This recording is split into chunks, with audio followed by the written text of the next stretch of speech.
이곳을 덮으소서. 이곳을 비추소서.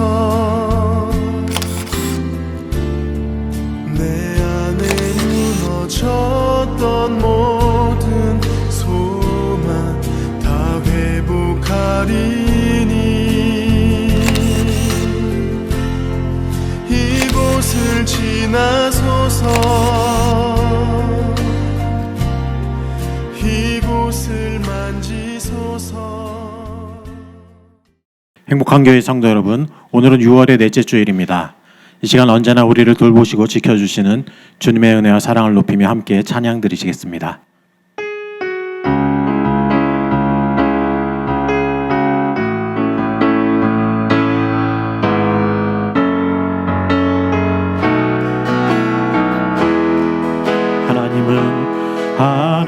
하나님은 너를 지키시는 자, 너의 우편에 그늘 되시니 낮에 해와 밤에 달고 너를 애시 못하리. 하나님은 너를 지키시는 자, 너의 환난을 면케하시니 그가 너를 지키시리라. 너의 출입을 지키시리라. 눈을 들어 산을 보아라.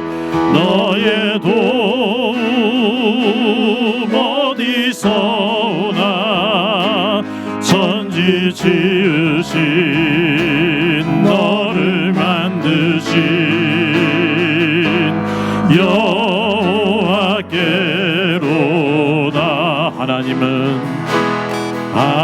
하나님은 너를 지키시는 자, 너의 우편에 그늘 되시니 낮에 해와 밤에 달고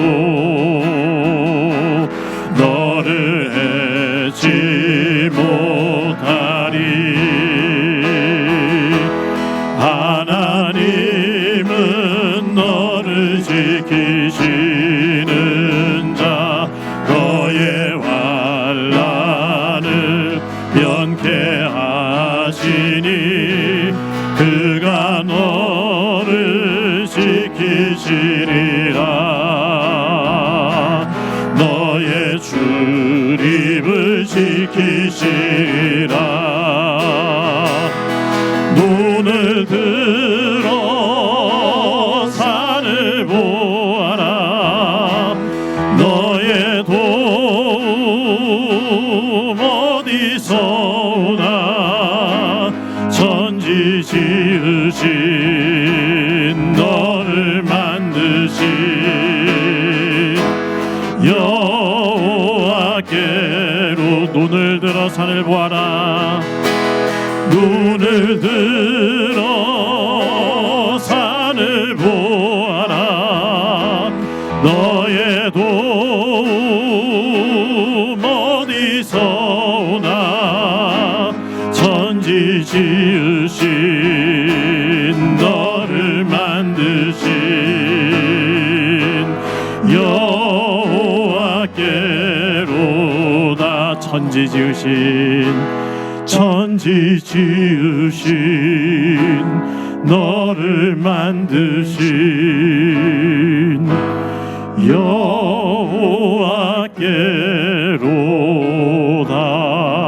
여호와께로다. 이 시간 기도하실 때 오늘 예배가 우리의 마음과 정성 다해 드리는 참된 예배 되게 하여 주옵소서. 예배 가운데 임재하시고 참된 예배자에게 은혜 주시는 성령의 역사를 경험케 하여 주옵소서. 말씀을 깨닫는 복을 허락하시고 말씀의 가르침을 따라 삶의 가치를 회복하는 복을 베풀어 주옵소서. 특별히 말씀 증거하신 담임 목사님께 은혜와 능력 부어 주옵소서. 함께 간절히 기도하겠습니다.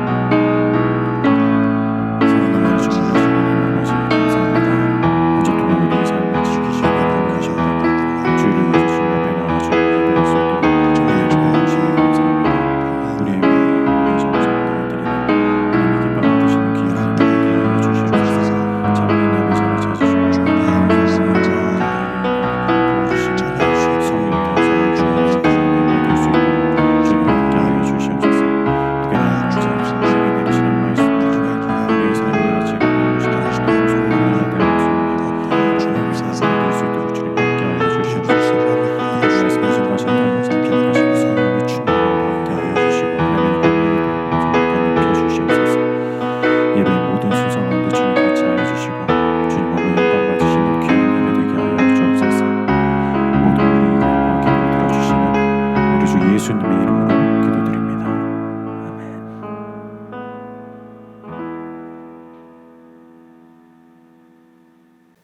사도신경으로 신앙 고백하시겠습니다. 나는 전능하신 아버지 하나님 천지의 창조주를 믿습니다. 나는 그의 유일하신 아들 우리 주 예수 그리스도를 믿습니다. 그는 성령으로 잉태되어 동정녀 마리아에게서 나시고 본디오 빌라도에게 고난을 받아 십자가에 못 박혀 죽으시고 장사된 지 사흘 만에 죽은 자 가운데서 다시 살아나셨으며 하늘에 오르시어 전능하신 아버지 하나님 우편에 앉아 계시다가 거기로부터 살아있는 자와 죽은 자를 심판하러 오십니다. 나는 성령을 믿으며 거룩한 공교회와 성도의 교제와 죄를 용서받는 것과 몸의 부활과 영생을 믿습니다. 아멘. 우리 찬송가 25장 함께 부르시겠습니다.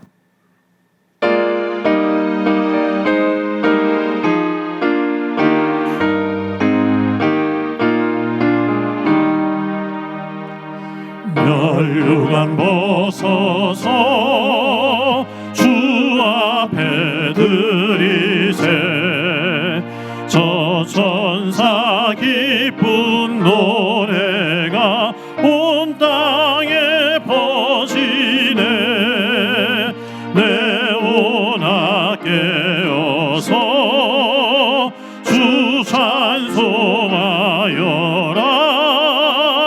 온 백성 죄를 속하신 만왕의 왕이세 멸류관 벗어서 주 앞에 드리세 그 손과 몸의 상처가 영광 중 빛나네 하늘의 천사도 그 영광 보고서 고난의 신비 알고자 늘은 모하도다 멸류관 벗어서 주 앞에 드리세 온 세상 전쟁 그치고 참 평화 오겠네 주 보좌 앞에서 온 백성 엎드려 그 한량없는 영광을 늘 찬송합니다.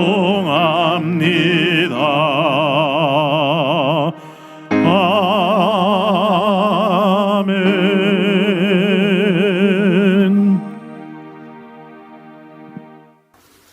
전능하신 하나님 아버지, 거룩하신 주의 날 이 자리에 예배케 하시니 감사드립니다.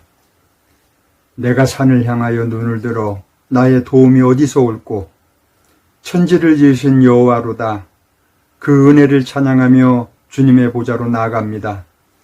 오늘도 하나님의 큰 은혜로 우리를 부르시고 택한 백성으로 삼아주시고 질그릇 같은 연약한 우리를 왕같은 제사장으로 그의 나라 그 거룩한 백성으로 세워주시니 감사드립니다. 사랑의 하나님 아버지, 우리의 교만함으로 붙들려 살아가는 우리의 미련하고 어리석은 죄악들과 하나님을 경외하지 않고 욕망으로 내달리는 우리의 무지함도 용서하여 주시옵소서. 이 시간 회개하는 심령을 주셔서 하나님의 음성에 귀를 기울이며 정직하고 진실되게 살아가도록 인도하여 주시옵소서. 저희를 사랑하시되 끝까지 사랑하시는 주님, 인류 구원을 위해 독생자 예수 그리스도를 이 땅에 보내시고 피 흘리사 십자가에 달리도록 하신 하나님, 그리스도의 그 보혈을 지나 구원받은 백성으로 이 시간 기쁨과 감사가 넘치는 예배가 드려질 수 있도록 성령님 전적으로 도와주시옵소서. 올 한 해도 벌써 반년을 코앞에 두고 있는 이때 상과들의 푸르름이 가득한 이 계절 그 무성함을 보며 그리스도의 장성한 분량을 사모하게 하시고 우리를 통해 예수가 그리스도이심을 증거되게 하시며 그 언약을 붙잡고 믿음으로 항상 승리하게 하여 주시옵소서.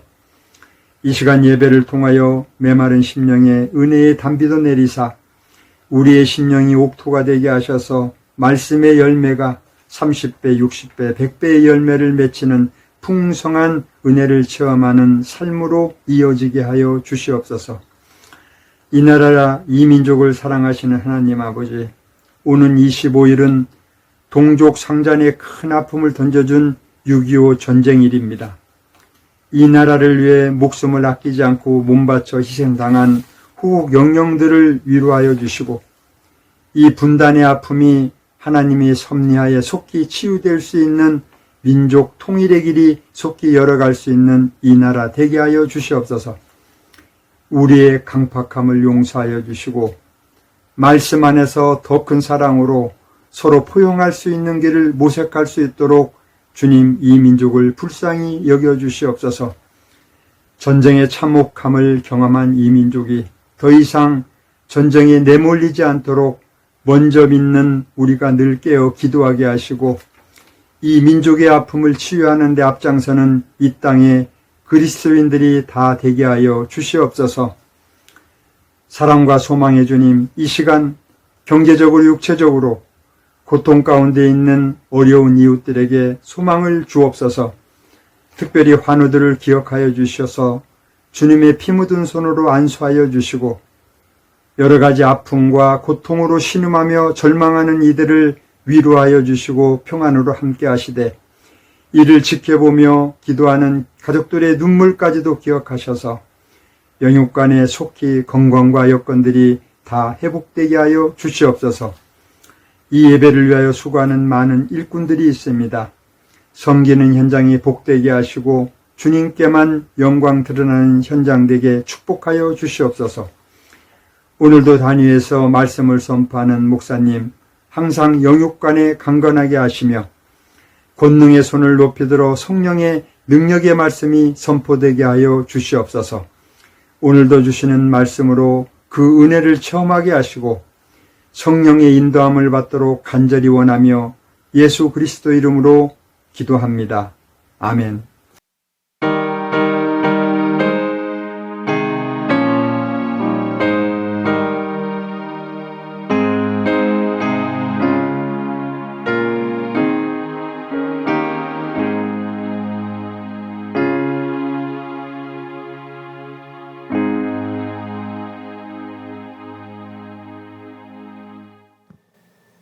이 시간 하나님께서 우리들에게 주시는 말씀은 창세기 4장 9절부터 15절까지의 말씀입니다.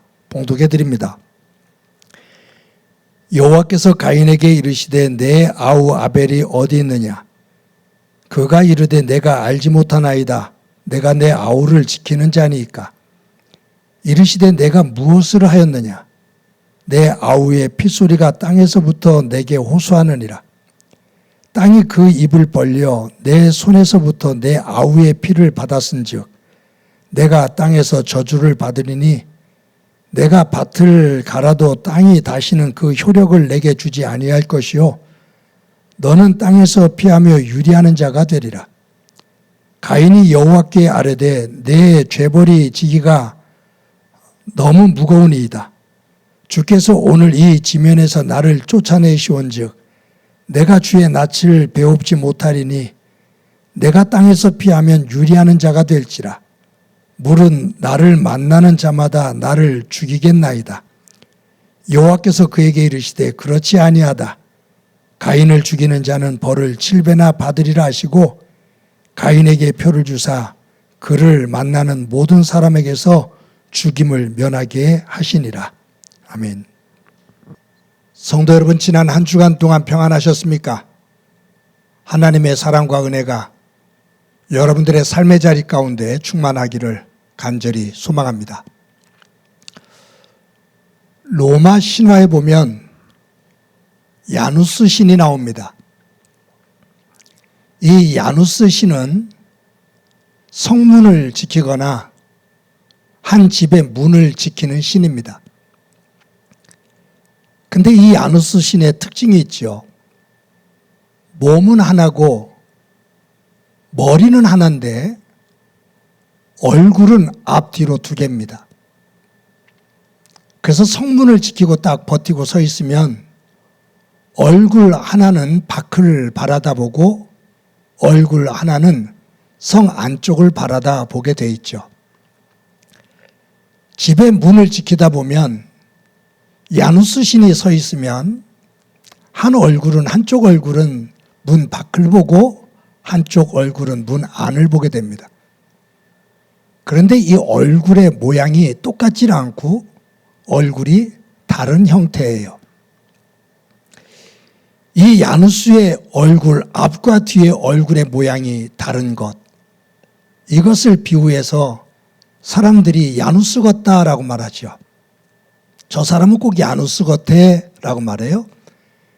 그것은 뭐냐면 그 사람의 이중성,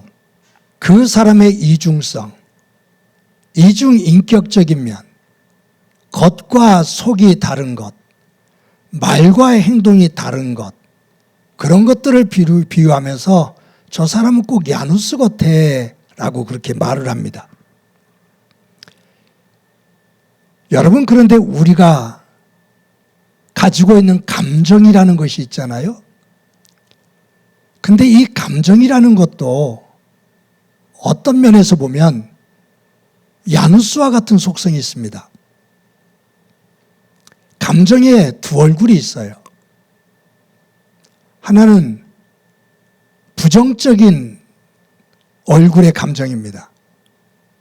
하나는 긍정적인 얼굴의 감정입니다. 우리가 품고 있는 이 감정 안에는 부정적인 감정과 긍정적인 감정을 우리는 동시에 가지고 있어요. 어떤 상황에 따라서는 부정적인 감정이 주도를 이루고 어떤 상황 속에서는 긍정적인 감정이 주도를 하죠. 그런데 부정적인 감정이 주도를 할 때와 긍정적인 감정이 주도를 할 때 보면 어떤 감정이 주도하느냐에 따라서 말과 행동이 달라집니다. 부정적인 감정이 주도를 하면 말도 거칠어지고 행동이 거칠어집니다. 근데 긍정적인 감정이 주도를 하면 말이 부드럽고 온유하고 행동이 부드럽습니다. 그렇기 때문에 우리가 어떤 감정, 야누스처럼 부정적인 감정과 긍정적인 감정이 있는데 내가 어떤 감정을 중심으로 사느냐, 이것은 곧 내 삶이 되어지고 인생이 되어집니다. 저희들이 지금 창세기를 보고 있잖아요. 창세기 1장, 2장, 3장, 4장. 하나님께서 천지를 창조하시죠. 하나님께서 보시기에 참으로 좋은 세계예요. 거기에 사단이 들어와서 아담과 하와를 유혹합니다. 선악과를 따먹어요. 에덴에서 추방을 당해요.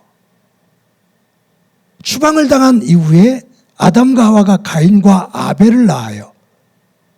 가인과 아벨을 중심으로 추방당한 인류의 삶이 얼마나 악으로 치닫고 있는지를 우리에게 보여주고 있습니다. 그런데 이 과정에서 보면 인간이 가지고 있는 이 감정의 차이가 있어요. 어떤 차이가 있냐면 아담과 하와가 사탄의 유혹에 빠져서 하나님의 말씀을 어기고 선악과를 따먹기 이전, 그 죄를 짓기 이전에 나오는 감정이 있어요. 그것이 뭐냐면 하나님께서 아담의 갈비뼈를 하나 뽑아서 하와를 만들어 주시잖아요. 그때 아담이 하와를 보면서 이는 내 뼈 중에 뼈고 살 중에 살이다 라고 얘기를 하죠. 이것은 긍정적인 감정이에요. 이 긍정적인 감정이 발동이 되어지면서 기쁨과 감사와 사랑의 언어가 나와요. 그것이 죄를 짓기 이전에 인간이 가지고 있는 감정입니다. 하나님의 감정, 하나님의 속성이죠. 그런데 선악과를 따먹고 죄를 지은 이후에 아담 속에 들어온 최초의 감정, 죄를 지은 이후에 인간이 갖게 된 최초의 감정이 있어요. 그것을 지난주에도 말씀을 드렸는데 우리 창세기 3장 10절 말씀을 우리 다 같이 한번 읽어보도록 하겠습니다. 시작이요. 이르되 내가 동산에서 하나님의 소리를 듣고 내가 벗었으므로 두려워하여 숨었나이다. 아담과 하와가 선악과를 따먹고 죄를 지은 이후에 그의 마음속에 들어온 부정적인 감정 가운데 처음의 감정이 뭐냐 하면 두려움입니다. 하나님을 두려워해요. 이 두려운 감정이 들어오니까 하나님으로부터 벗어나고 숨고 사람과의 관계가 깨어져요.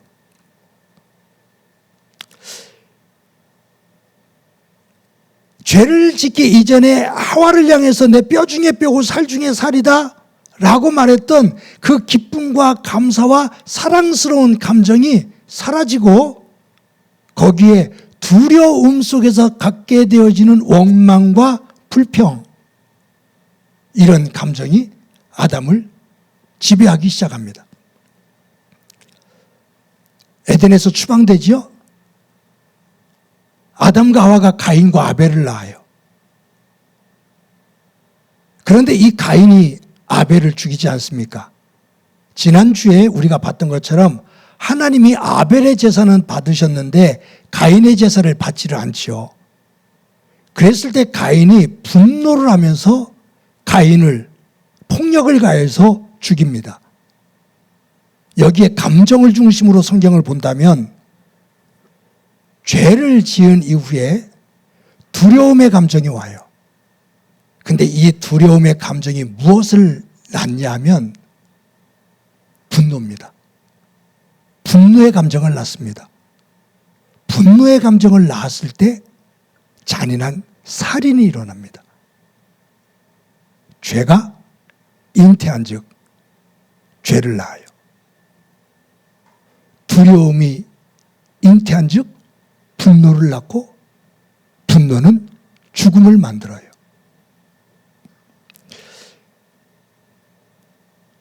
우리 가인의 제사를 하나님께서 받지 않으셨을 때 우리가 지난주에도 보았습니다만 그가 안색이 바뀌거든요. 그 말씀이 4장 5절에 나오는데 우리 4장 5절 말씀 다 같이 또 한번 읽어봅니다. 시작이요. 가인과 그의 재물은 받지 아니하신지라 가인이 몹시 분하여 안색이 변하니. 여기에 몹시 분해요. 분노했다 그 말. 몹시 분노했다 그 말이에요. 얼마만큼? 너무너무 분노해서 얼굴이 벌겋게 달아오를 만큼 분노했다 그 말이에요. 얼굴이 벌겋게 달아오를 만큼 분노를 하니 그 분노를 참지 못하고 가장 가까이 있는 사람에게 해를 끼칩니다. 그 분노가 살인으로 이어져요. 여러분 성경에 보면 이 분노가 두 가지가 있어요. 하나는 분노라고 해서 다 나쁜 것만 아니거든요. 그런데 이 분노가 어느 것이 선한 분노인가? 그것은 그 분노가 왜 일어나느냐는 거 봐야 돼요. 하나님께서 아담이 선악과를 따먹었을 때 아담에게 오셔서 네가 어디 있느냐? 너 그거 왜 따먹었느냐? 점잖은 표현이지만 사실은 하나님께서 분노하신 거예요. 너 왜 그거 먹지 말라는 것을 먹었느냐? 너 왜 내가 하지 말라는 짓을 했느냐? 구중하시는 거죠. 이것은 달리 말한다면 죄를 향한 분노예요. 정의의 분노예요. 죄를 향한 분노, 정의의 분노를 대표적으로 보여준 사건이 뭐냐 하면 예수님께서 성전을 숙청하시는 겁니다. 성전을 뒤집어 엎으시면서 뭐라고 말씀하시냐면 만민이 기도하는 집인 하나님의 거룩한 성전을 너희들이 강도의 소굴로 만들었다. 하나님의 제사장이라고 하나님의 말씀을 가장 잘 안다고 말하는 제사장 너희들과 바리새인들, 사두개인들 너희들이 하나님의 거룩한 집을 도둑의 강도의 소굴로 만들었다고 예수님께서 채찍을 가지고서 휘두르시면서 성전을 뒤집어 엎으셔요. 분노하신 거죠. 이 분노는 죄를 향한 분노입니다. 정의를 향한 분노예요. 이 정의의 분노가 없으면 하나님의 심판이 있을 수가 없습니다. 하나님의 하나님 되심이 있을 수가 없지요. 그런데 성경에 나오는 또 하나의 분노가 있습니다. 그 분노는 뭐냐 하면 죄의 분노예요. 아담이 죄를 진 다음에 하와를 탓할 때 가지고 있는 분노. 가인이 자기의 제사가 드려지지 않았을 때 아벨을 향해서 내뿜는 분노. 이 분노는 상처를 주고 죽음으로 몰아가는 잔인함이 있습니다. 여러분, 저는 이 분노를, 이 죄의 분노, 이것을 저는 무엇으로 종종 표현하냐면 화산으로 표현을 해요. 저도 살다 보면 제 성질을 못 이겨서 화를 낼 때가 있잖아요. 제 성질을 못 이겨서 분노를 하면, 화를 내면 화산처럼 폭발을 해요.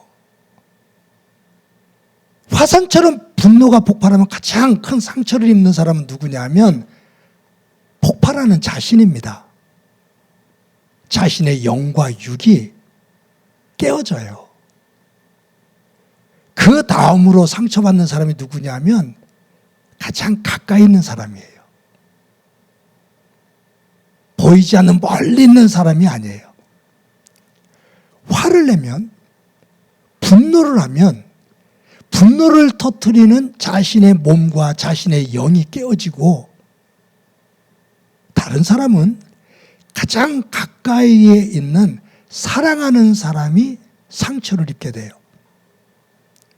그래서 가능하면 화를 내지 마라. 분노를 하지 마라.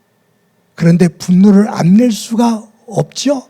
화를 안 낼 수가 없어요.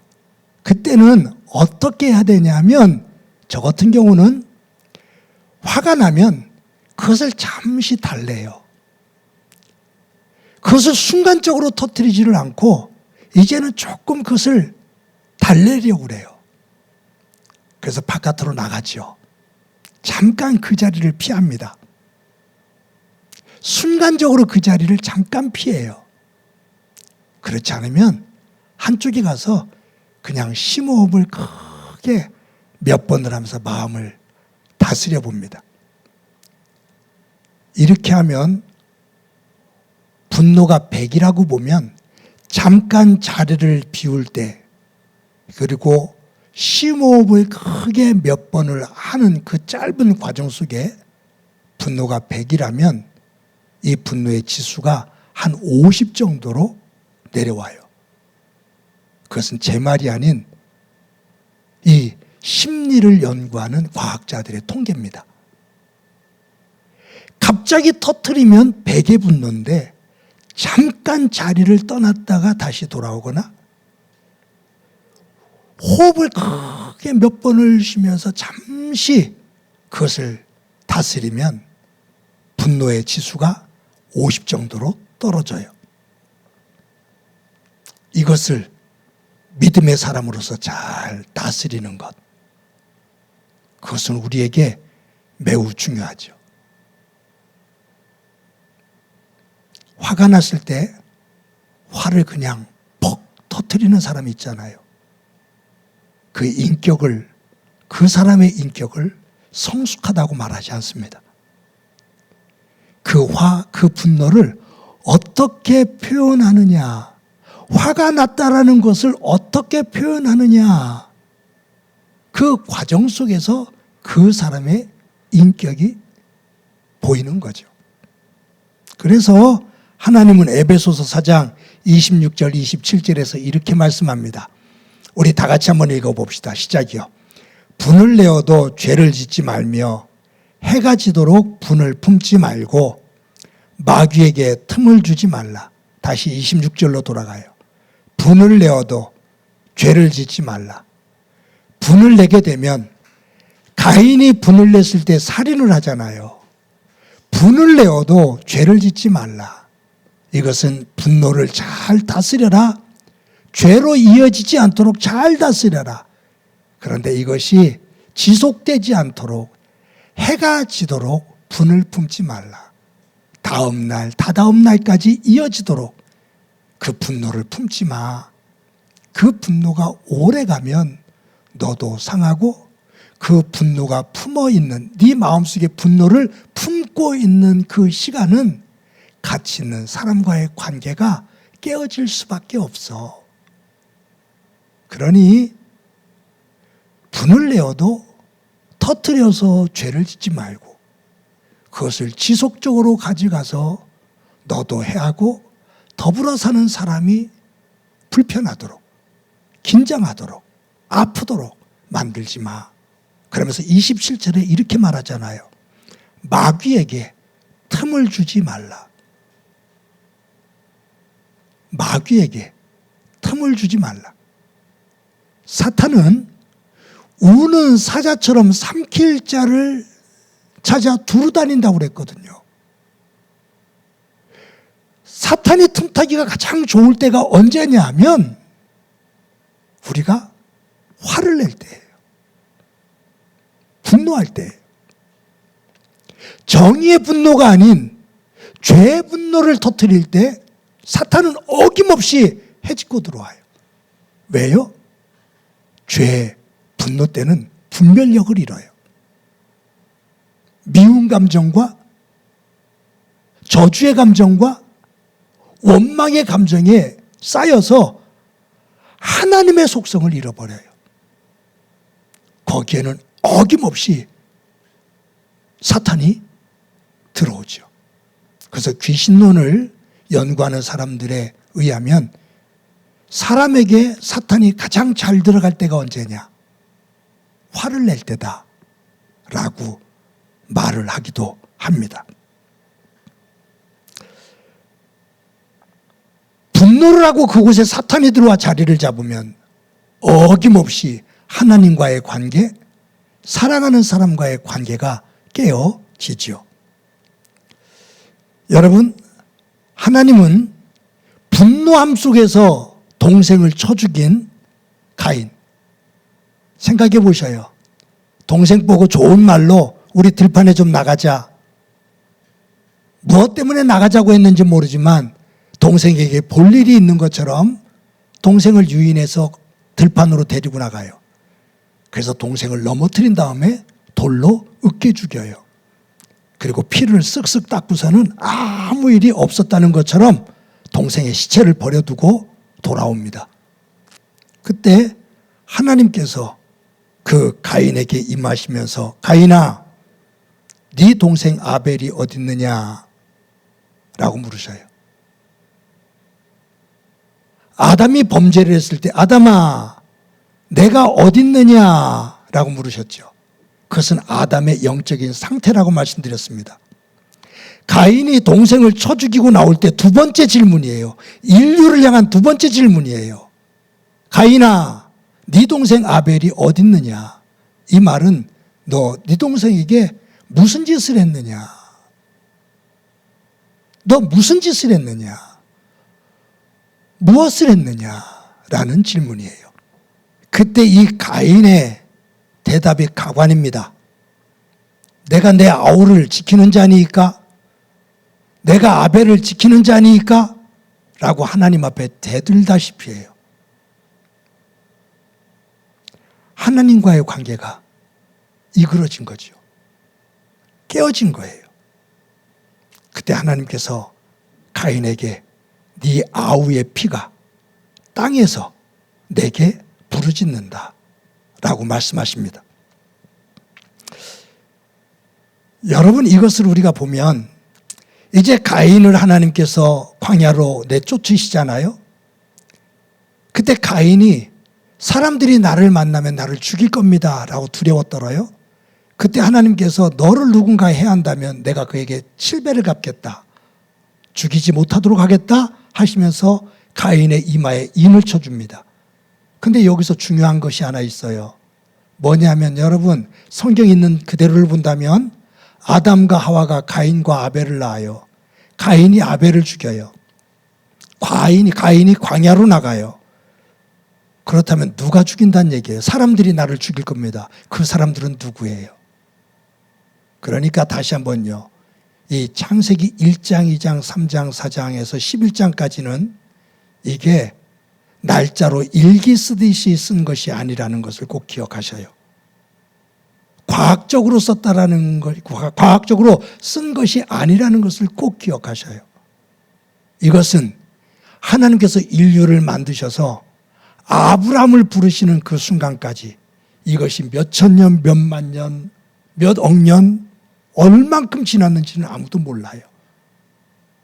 그 순간에, 그 시간 속에 있었던 사건들, 그 많은 사건들 가운데 창세기 저자는 4개의 사건을 선택해서 창세기 1장부터 11장까지 기록한 거예요. 그런데 우리는 이런 질문을 던지잖아요.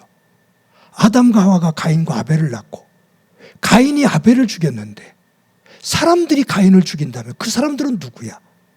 그러면서 거기서 엉뚱한 이야기들을 펼쳐내서 별의별 이단적인 요소들을 끊임없이 만들어 내지요. 아담과 하와, 가인과 아벨, 이 사건의 구조가 똑같다고 그랬어요. 내용은 다르지만 구조는 똑같아요. 아담과 하와가 죄를 지어요. 하나님께서 심판을 하셔요. 쫓아내시는 것이 에덴 추방이잖아요. 가죽옷을 입혀주셔요. 은혜예요. 가인이 아벨을 죽여요. 죄예요. 광야로 쫓아내셔요. 심판이에요. 가인의 이마에 인을 쳐주셔요. 은혜예요. 죄 심판 은혜, 죄 심판 은혜. 이건 노아 시대 때도 똑같아요. 사람의 딸들이 하나님의 아들들, 사람의 아들들과 결혼을 해요. 하나님께서 후회하실 만큼 타락을 해요. 죄예요. 홍수로 심판하셔요. 은혜는 노아를 통해서 방주를 만드시는 거예요. 바벨탑도 마찬가지예요.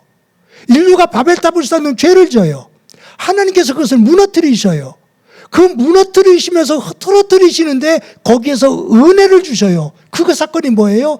바벨탑 사건이 무너지는 그 현장에서 선택한 믿음의 사람 아브라함이 은혜의 시작이 되는 거예요. 죄의 심판 은혜, 죄의 심판 은혜예요. 이 창세기 1장부터 11장까지 또 성경 전체에서 하는 이야기 주제는 뭐냐면 나의 나됨은 하나님의 은혜야. 내 힘으로 내가 산 것이 아니고 살아가는 것이 아니고 이 모든 것들이 하나님의 은혜야. 하나님의 사랑이야.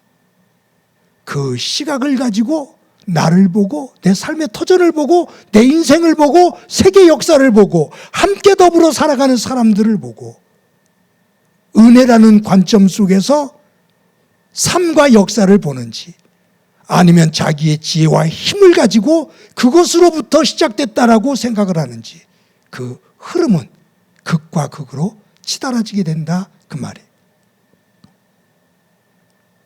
아무튼 가인이 아벨을 죽이잖아요.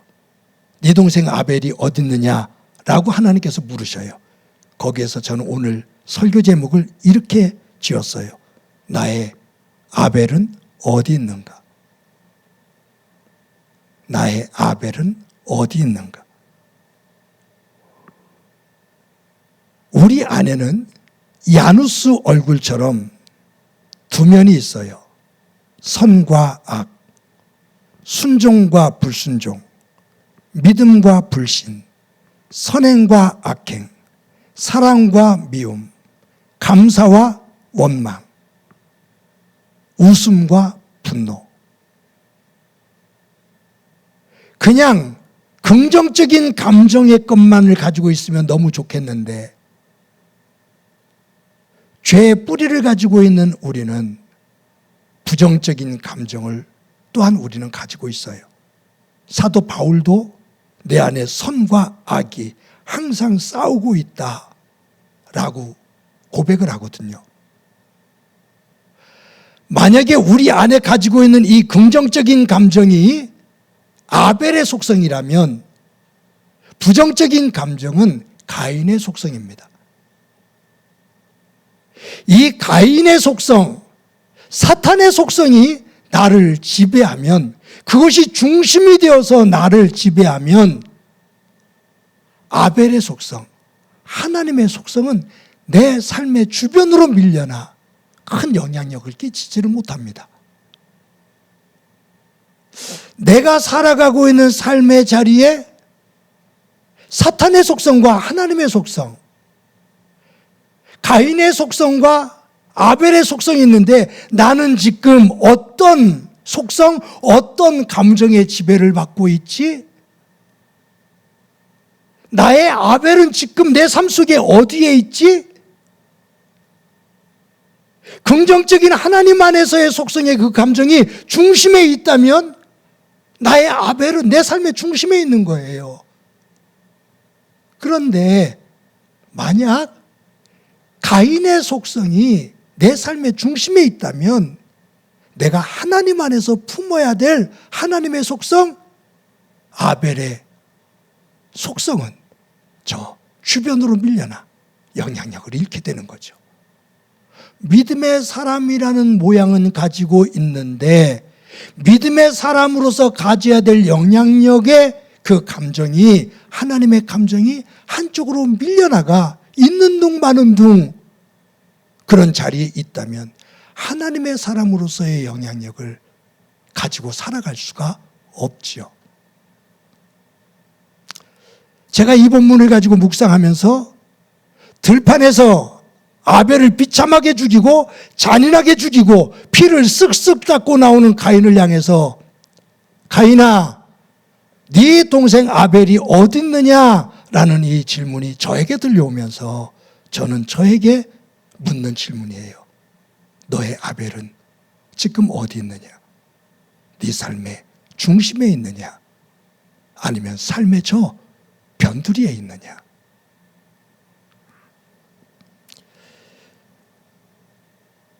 사랑하는 성도 여러분, 그래서 하나님은 우리에게 성경에서 계속해서 명령하시는 것이 있어요. 성령 충만해라.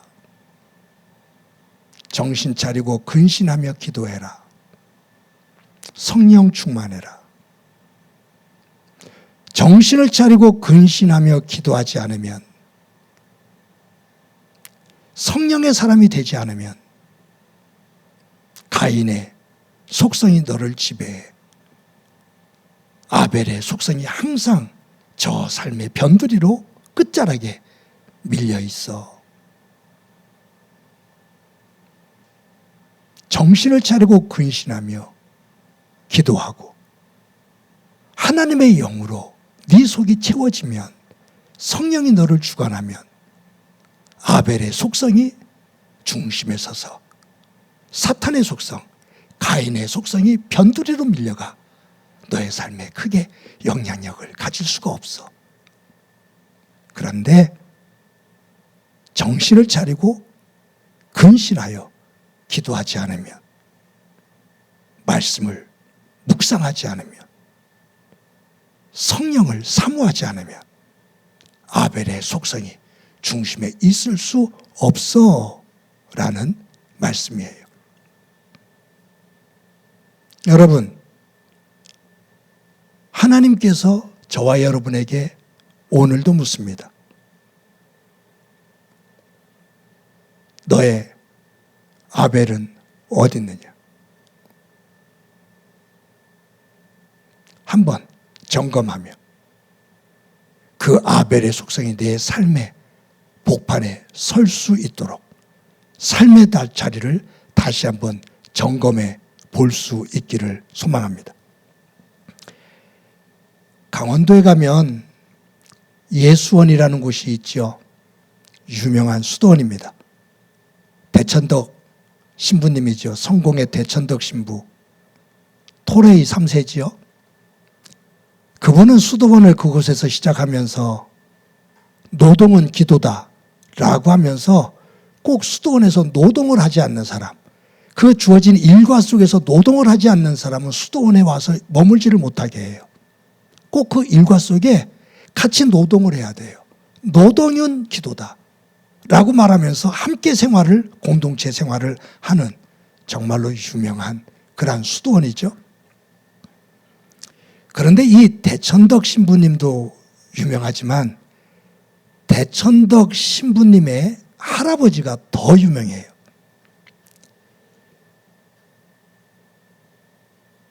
루바나치라고 하시는 루바나치 토레이라는 분인데 거기서 아버지 대천덕 신부로 오면서 토레이 3세가 된 거죠. 근데 이 대천덕 신부의 할아버지인 이 토레이가 목사님인데 무디 목사님하고 함께 무디 성경학교를 세워서 함께 가르쳤던 분이에요. 무디 목사님과 함께 부흥회를 하면서 커다란 영향력을, 기독교의 영향력을 만들어냈던 분입니다. 그런데 이 토레이 목사님은 아침에 일찍 일어나면 하나님 앞에 가장 먼저 기도하는 기도가 이 기도라고 그래요. 하나님, 오늘도 성령으로 충만하도록 인도해 주옵소서. 매 아침에 눈을 뜨면 하나님 앞에 무릎을 꿇고 기도하는 첫 번째 기도가 뭐냐면 하나님, 오늘도 성령으로 충만케 하옵소서.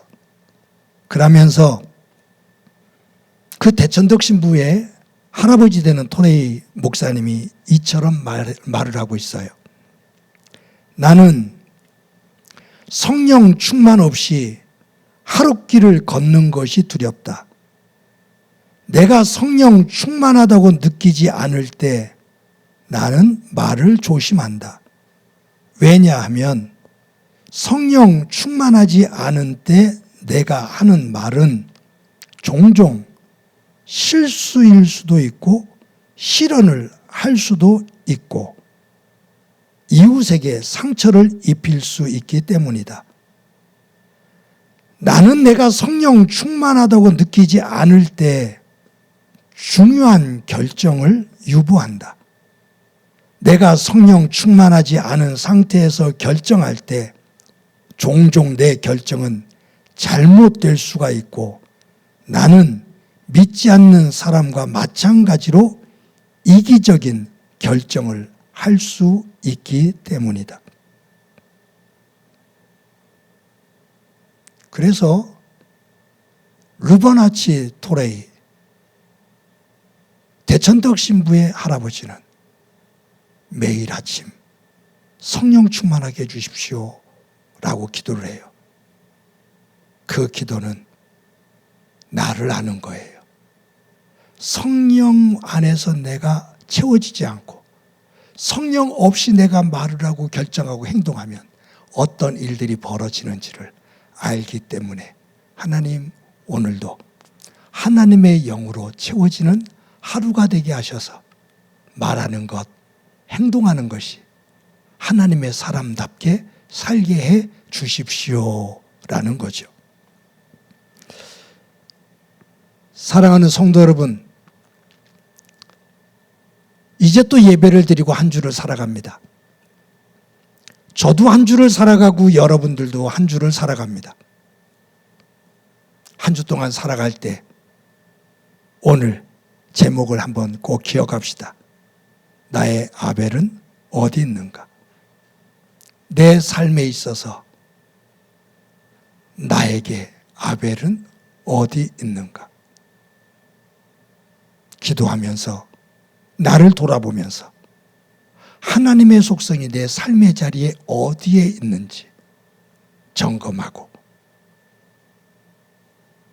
사탄이 마음껏 놀 수 있는 삶의 자리가 아닌 하나님의 성령께서 자리를 잡고 이끄시는 하나님의 사람답게, 하나님의 자녀답게 살 수 있는 저와 여러분이 되어지기를 간절히 소망합니다.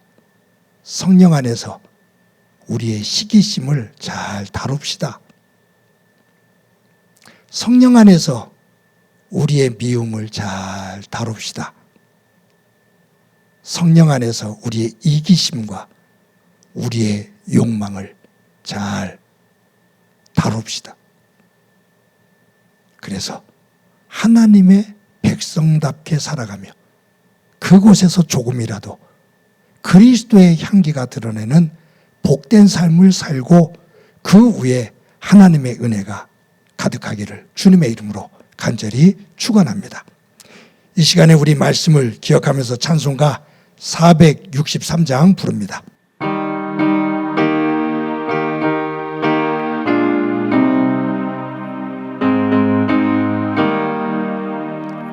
신자 되기 원합니다. 진심으로 신자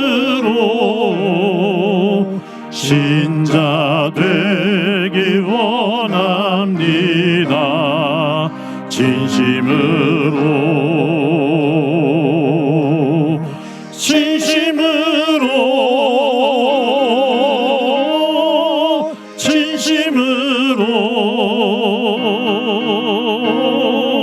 신자 되기 원합니다.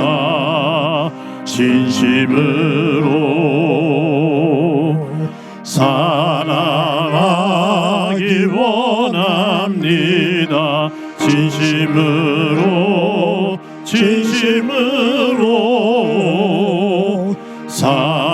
사랑하기 원합니다.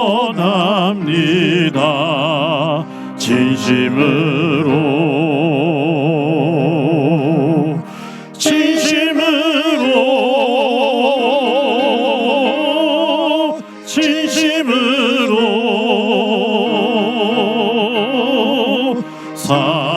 사랑하기 원합니다. 진심으로 거룩하기 원합니다. 진심으로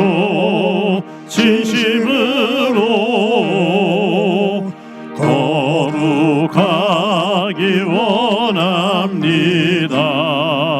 진심으로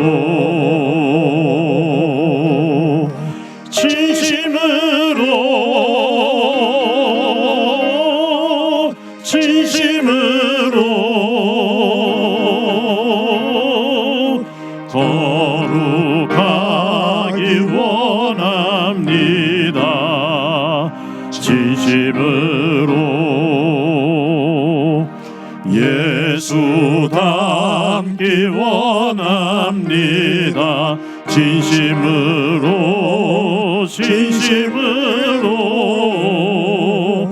예수 닮기 원합니다.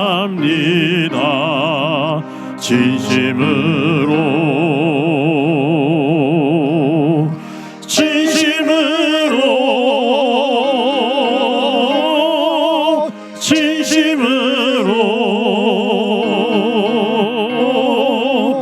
예수 닮기 원합니다.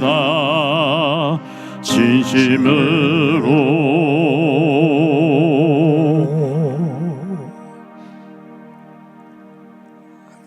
이 시간에 우리 한 목소리로 한번 기도하도록 하겠습니다. 기도하실 때 나의 아벨은 어디 있는가? 내 삶의 자리에 하나님의 속성 어디 있는가? 어느 자리에 위치해 있는가?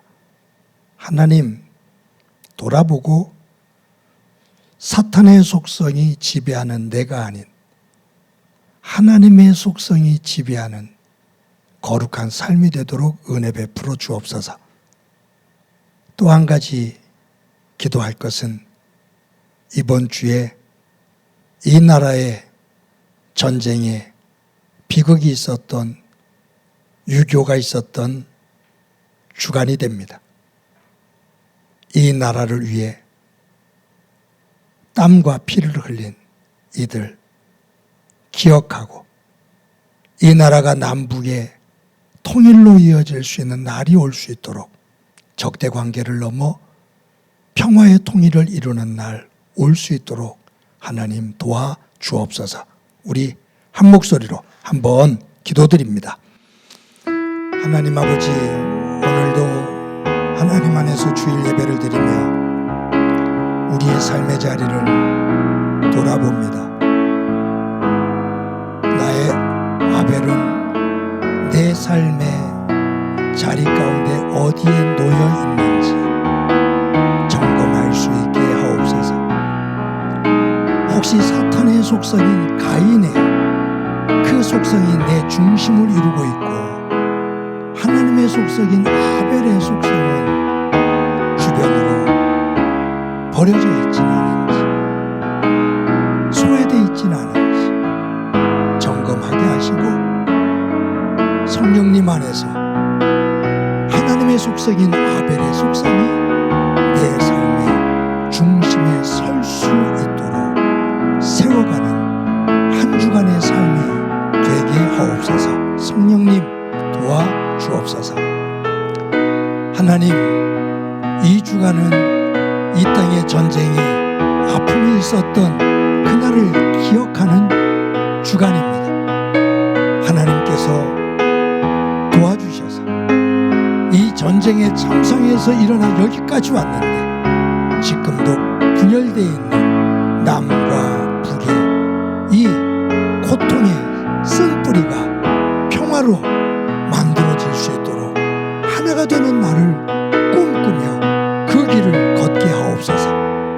서로 총뿌리를 겨누고 있는 이 모습에서 벗어나 손을 잡고 이 땅에 참된 평화를 심으며 하나가 되어져 이 지구촌의 평화를 위해 일할 수 있는 나라와 민족 되게 도와 주옵소서. 함께 주시라 믿고 예수님의 이름으로 기도드립니다. 아멘. 하나님 감사합니다. 주일을 맞아 하나님 앞에 예배할 수 있게 해주신 것 감사합니다. 예배를 드리며 오늘 말씀을 묵상하며 내 삶 속에 아벨은 어디 있는지, 하나님의 속성, 아벨의 의의 속성은 내 삶의 자리에 어디에 놓여 있는지 점검할 수 있는 지혜와 분별력 갖게 하옵소서. 사탄의 속성이 중심을 이루고 하나님의 속성이 삶의 변두리로 내어 몰린 모습이 아닌지 돌아보게 하셔서 성령님 안에서 하나님의 속성이 중심에 설 수 있도록 길을 열어가고 그 모습을 다져가는 한 주간의 삶 되게 하옵소서. 하나님, 이번 주간에는 이 땅에 6.25 전쟁이 있었던 아픔과 고통의 날입니다. 수많은 이들이 피를 흘리며 죽어간 고통이 있었던 날입니다. 우리들 이 날을 잊지 않게 하시고 서로 총뿌리를 겨누고 적으로 대하고 있는 이 민족이 이제는 총뿌리를 거두며 평화를 만들어갈 수 있는 지혜로움을 가질 수 있도록 도와 주옵소서. 평화 가운데 하나가 되어지고 그 평화를 가지고 이 지구촌의 평화를 위해 쓰임받는 민족 되게 하옵소서. 받은 은혜를 감사하면서 귀한 예물 드립니다. 드리는 손길들 가운데 함께해 주시며 저들의 일터와 사업장이 하나님의 이름으로 복되게 서게 하옵소서. 성도들의 간절한 기도의 제목이 있습니다. 주님, 귀를 기울여 주시고 그 기도하는 터전 속에 그 기도의 열매를 볼 수 있도록 은총 베풀어 주옵소서. 행복한 교회를 여기까지 인도하신 주님, 마지막 주님 앞에 서는 날까지 교회담을 만들어갈 수 있는 힘을 저희들에게 허락해 주시며 모든 성도들이 가지고 있는 교회를 사랑하는 특심의 마음이 하나가 되어져 교회의 힘이 되어지고 거룩함을 함께 만들어가는 교회 되게 하옵소서. 하나님께서 오늘도 우리와 함께 해주심을 감사드리고 예수님의 이름으로 기도드립니다. 아멘. 교회 소식 몇 가지 말씀드립니다. 오늘도 예배 함께 하시는 여러분들을 주님의 이름으로 환영합니다. 수요 예배가 오전 11시에 드려지고 있습니다. 많은 성도님들이 함께하고 계신데 더 많은 이들이 예배하는 자리에 함께할 수 있고 또 거룩한 예배가 드려지고 또 소중한 교제들이 나눠질 수 있는 예배가 될 수 있도록 여러분들 기도해 주시기를 바랍니다. 매주 주일 예배를 녹화해서 주일 오전 6시에 유튜브에 올리고 말씀을 매일 녹화해서 새벽 기도가 드려지는 새벽 5시에 유튜브에 올립니다. 한 주간 동안 살면서 예배와 말씀 두 기둥 붙잡고 하나님의 경건한 백성으로 설 수 있기를 바랍니다. 저희 교회 항존직분자로 피택을 된 분들이 계신데 노회가 중심이 되어서 주관하는 교육을 위탁 교육을 받게 됩니다. 7월 7일부터 9월 29일까지 진행됩니다.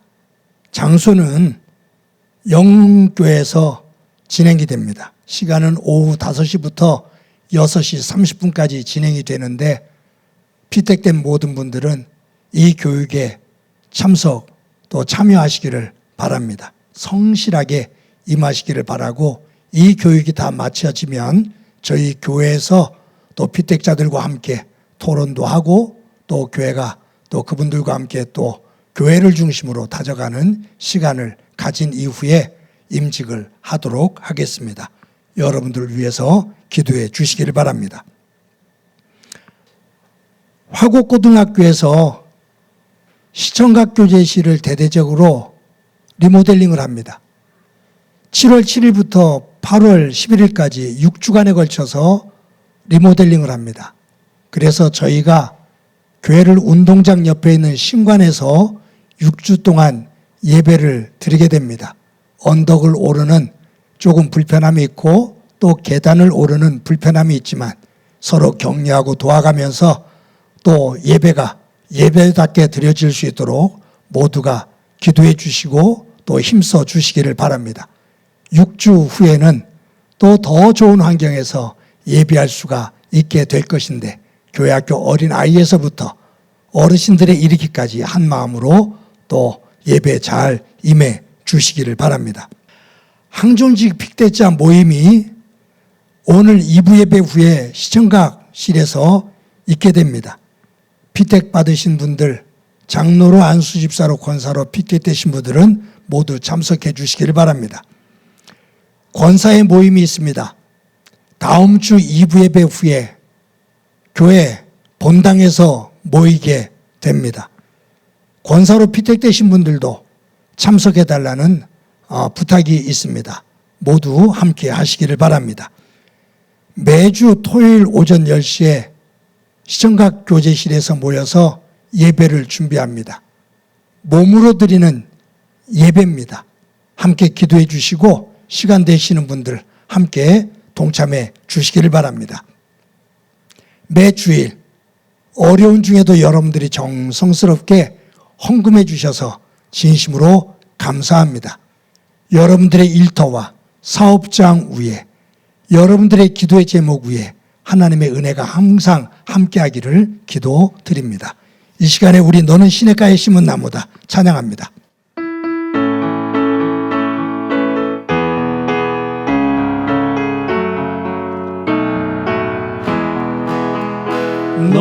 너는 시냇가에 심은 나무라 하나님의 사랑 안에 믿음 뿌리 내리고 주의 뜻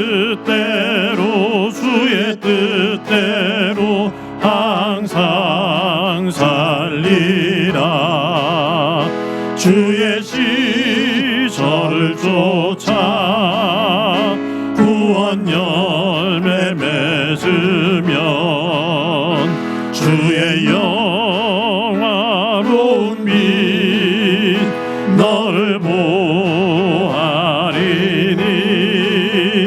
주의 뜻대로 항상 살리라. 이 시간에 나랑 친해지는 시간을 갖도록 합시다. 나를 꼭 안아주세요. 사랑한다. 잘 살아왔어. 잘 살아갈 거야. 우리 옆 사람과 활짝 웃으면서 인사합시다. 사랑합니다. 더 키워서 인사합시다. 사랑합니다. 더 키워서 인사합시다. 한 주 동안 건강하고 복되시기 바랍니다. 기도합니다. 이제는 우리 주 예수 그리스도의 은혜와 하나님 아버지의 극진하신 사랑과 성령님의 교통하시고 역사하시고 충만하심이 내 삶의 자리에 하나님의 속성, 그 아벨의 속성은 내 삶의 자리 어디에 있는지를 점검하고 성령 안에서 하나님의 속성을 중심으로 삶을 새롭게 세우며 하나님의 영광된 백성으로 우뚝 서기를 소망하는 사랑하는 성도들과 저들의 가정과 믿음의 공동체와 이 땅 위의 고통으로 눈물을 흘리고 있는 이들 위에 영원히 함께 하시기를 간절히 축원하옵나이다. 아멘.